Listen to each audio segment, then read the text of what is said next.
Assalamualaikum warahmatullahi wabarakatuh. Kami dari kelompok 4 yang beranggota 5 orang akan mempresentasikan manajemen pembiayaan pendidikan.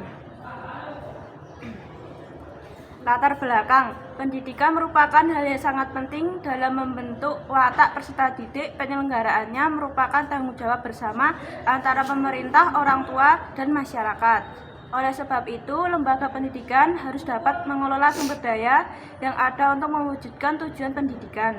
Sumber daya yang dapat mendukung untuk mencapai tujuan pendidikan, salah satunya adalah keuangan atau pembiayaan.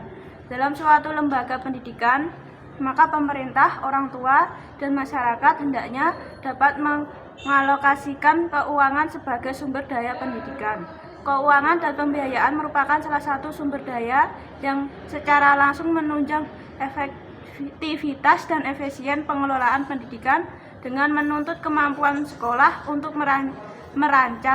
merencanakan, melaksanakan, dan mengevaluasi serta mempertanggungjawabkan pengelolaan dana serta transparan kepada masyarakat dan pemerintah. Rumusan masalah. Yang pertama, bagaimana pengelolaan biaya pendidikan di SMK 2 Sewon. Kedua, siapa sajakah yang terlibat dalam penyusunan RAPBS. Yang ketiga, dari mana sajakah sumber pembiayaan di SMK Negeri 2 Sewon. Yang keempat, apakah ada program pemerintahan bantuan operasional sekolah BOS. Bagaimana proses perencanaan anggaran, baik pemasukan atau pengeluaran yang dilakukan sekolah, siapakah yang melakukan. Yang keenam, bagaimana proses pembukuan yang dilakukan sekolah seperti pelaporan, siapa yang melakukan. 7. Bagaimana sekolah dalam pertanggungjawaban penggunaan anggaran sekolah, siapa yang melakukan. 8. Pengelolaan terhadap siswa input, proses on input itu seperti apa. Untuk mutu sendiri, bagaimana tugas dan tanggung jawab guru dalam meningkatkan mutu pendidikan. 10. Apa tantangan Bapak atau Ibu sebagai kepala sekolah dalam pengelolaan biaya? 11. Bagaimana cara Bapak Ibu mengatasi tantangan dalam pengelolaan biaya pendidikan? 12. Apa sajakah faktor penghambat dan pendukung dalam pengelolaan biaya pendidikan di sekolah? 13. Berapakah besar SPP SMK Negeri 2 Sewon? 14. Apakah banyak siswa yang menunggak SPP dan bagaimana cara mengatasi hal tersebut? Dan terakhir, apa harapan Bapak atau Ibu pembiayaan pendidikan selanjutnya? Yang selanjutnya adalah tujuan penelitian. Tujuan dari penulisan ini adalah untuk melaporkan hasil observasi yang telah dilakukan di SMKN 2 Sewon, di mana hasil observasi yang berkaitan dengan segala hal mengenai pembiayaan sekolah seperti 1. Pengelolaan pembiayaan pendidikan, 2. Sumber pembiayaan sekolah, 3. Proses perencanaan anggaran, 4. Proses pembukaan, 5. Hambatan dan kendala, 6. Harapan sekolah.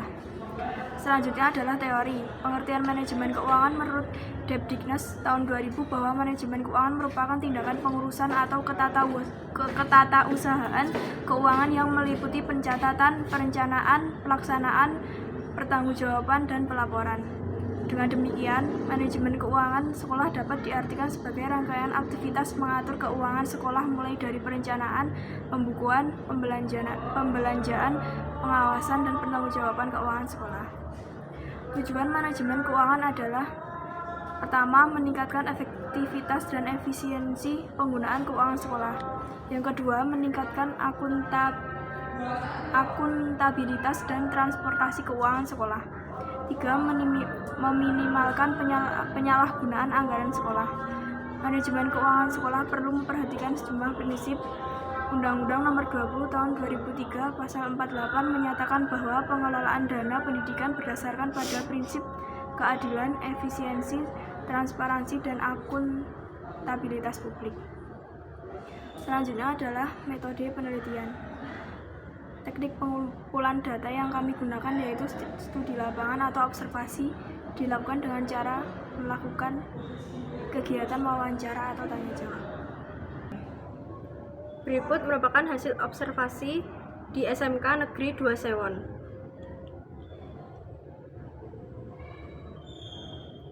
Selanjutnya, ada visi dan misi sekolah. Visi, menjadi SMK yang unggul, kompetitif, dan berakhlak mulia. Misi, 1. Meningkatkan motivasi dan kerja nyata dalam mencapai misi sekolah. 2. Melaksanakan pembelajaran diklat, program normatif, adaptif, produktif, mulok, dan pengembangan diri secara terpadu. 3. Mengembangkan potensi psikomotorik atau skill sesuai dengan program keahlian. 4. Menumbuhkan karakter melalui keteladanan dan pembiasaan. 5. Menumbuhkan sikap mandiri dan berjiwa wirausaha. 6. Membina dan memupuk minat, bakat, kreativitas, dan karir. 7. Menyelenggarakan pembinaan dan penyuluhan kepribadian dan keagamaan. Selanjutnya pembahasan. Pembiayaan SMK Negeri 2 Sewon menggunakan 3 metode, yaitu Bosda, Bosnas, dan Komit Sekolah. Sumbangan pembiayaan pendidikan di SMK Negeri 2 Sewon melalui penggalangan dana lewat Komit. Hasil wawancara, narasumber Muhammad Arif Junior SPD, Jabatan Waka Bidang Humas. Hasil wawancara sebagai berikut. 1. Pengelolaan biaya sekolah di SMK Negeri 2 Sewon, yaitu melalui program Bosda atau Bosnas dan Komite Sekolah. Kemudian yang kedua, yang terlibat dalam penyusunan RAPBS, yaitu penggalangan dana atau proposal. Kemudian yang ketiga, sumber pembiayaan di SMK Negeri 2 Sewon, melalui penggalangan dana lewat proposal. Kemudian yang keempat, program pemerintah bantuan operasional sekolah atau BOS, melalui dana penggalangan dana proposal tahun 25 tahun 2015 Permendikbud. Kemudian yang kelima, proses perencanaan anggaran atau pemasukan dan pengeluaran sekolah dilakukan tim perencana, yaitu dari Waka, kurikulum, kemudian Waksas, kemahasiswaan, tim bendahara, dan manajemen. Kemudian ada KTU, Kaprodi, Bosnas, dan itu melakukan laporan lewat aplikasi Aptunai, dan yang melakukan adalah tim bendahara. Kemudian yang keenam, proses pembukuan dilakukan oleh Balai Pendidikan Menengah atau Bosda. Yang ketujuh yaitu yang melakukan penangguhjawaban penggunaan anggaran sekolah dari pelaporan bendahara. Yang ke-8, pengelolaan terhadap siswa dilakukan dari komite. Kemudian yang ke-9, tugas dan tanggung jawab guru dalam meningkatkan mutu pendidikan melalui penilaian audit internal dan eksternal lewat kinerja Gapsec dan akreditasi atau ISO. Kemudian yang ke-10 ada tantangan Bapak atau Ibu sebagai kepala sekolah pengelolaan biaya di SMK Negeri 2 Sewon, yaitu banyak yang menunggak pembayaran dalam mutu pendidikan tersebut. Kemudian yang ke-11 ada cara mengatasi tantangan dalam pengelolaan biaya pendidikan, yaitu melayani dengan baik, mengenai sumbangan dan tidak memaksa. Untuk meningkatkan sarana tersebut lewat komite orang tua dan infak pembangunan masjid lewat sumbangan yang melalui pemotongan gaji guru dengan seikhlasnya. Kemudian yang ke-12, faktor penghambat dalam pengelola biaya pendidikan di sekolah, seharusnya ada survei mengenai korelasi adanya data yang disampaikan benar atau tidaknya.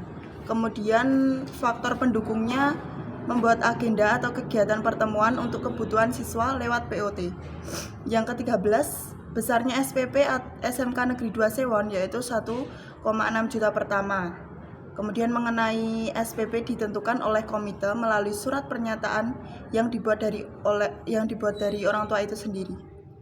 Kemudian 14, banyak siswa yang menunggak SPP lebih dari 75%. Dan cara mengatasinya adalah meningkatkan kesadaran orang tua lewat laporan foto hasil kegiatan yang dilakukan oleh siswa ke WA grup orang tua, agar orang tua mengetahui apa saja kegiatan yang dilakukan oleh siswa-siswa yang ada di SMK Negeri 2 Sewon. Kemudian yang ke-15, harapan guru untuk pembiayaan pendidikan selanjutnya kalau bisa dihapus dan ditanggung oleh pemerintah, dan semoga ada perbaikan. Jadi itu hasil wawancara, dan kesimpulan dan saran akan dibacakan oleh Mas Ganang. Kesimpulan dan saran. Untuk kesimpulan sendiri, manajemen pembiayaan pendidikan adalah segenap kegiatan yang berkenaan dengan penataan sumber, penggunaan dan pertanggungjawaban dana pendidikan di sekolah atau lembaga pendidikan yang lain. Manajemen keuangan dan pembiayaan dalam pendidikan sangat penting untuk diaplikasikan karena sekolah bukanlah lembaga yang bersifat profit, sehingga masyarakat dan orang tua siswa memiliki tanggung jawab untuk memastikan bahwa setiap penerimaan lembaga pendidikan digunakan untuk meningkatkan kualitas dan kuantitas. Untuk saran dari kami dalam hal manajemen keuangan tetap mengikuti prosedur yang diberikan dinas dan yang sudah tertera dalam undang-undang, serta melakukan pelaporan keuangan yang transparan, melakukan pencatatan yang sesuai dengan pengeluaran dan pemasukan sekolah agar menambah kepercayaan terhadap sekolah. Demikian presentasi dari kelompok kami. Apabila banyak salah, mohon maaf yang sebesar-besarnya. Assalamualaikum warahmatullahi wabarakatuh.